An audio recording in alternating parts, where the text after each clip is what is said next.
Hey, hello, you're with Wolf Gorlick, a couple minute riff on IT and IT security today at day 3 of Tactical Edge. So day 1 and 2 were conference sessions.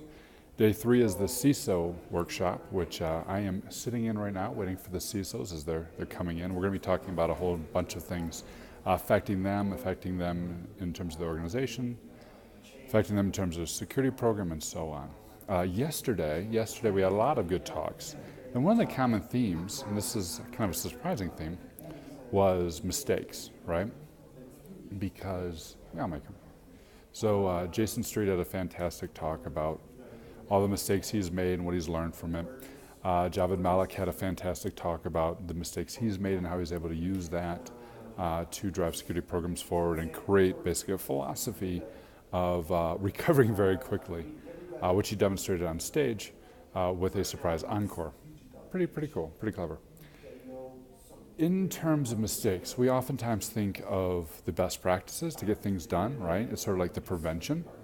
But as we've seen over the years, we've lacked kind of the detection. And now with NIST, we're looking at things like response and recovery. We're looking beyond what happens at that first level to what we do when something happens.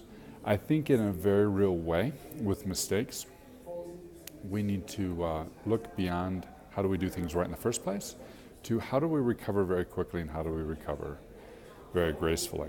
Obviously, part of that is what is underlying these mistakes. So one of the things that struck out to me is Valerie Thomas gave a talk on physical security, getting in past HID, getting in past CAT cards, all the different things that she's able to do when she's doing a physical pen test. Fantastic talk.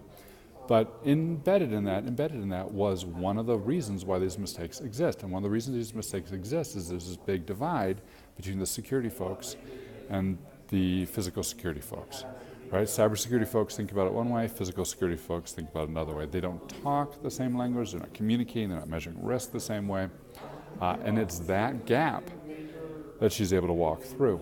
Moreover, it's the same gap that we've seen in food manufacturing and in manufacturing in general when I talk about operations systems versus IT security systems.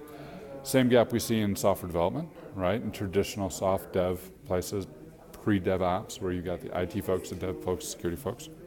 It's those gaps that allow those mistakes to happen. So one, recognizing the gaps. Two, knowing what's going to cause those mistakes. And three, having a discipline, a mental muscle to recover gracefully, to use that mistake to pivot, either because it's a lesson learned or because it's positioned you now to take advantage of something perhaps you didn't know, right? The upside of risk, as it were.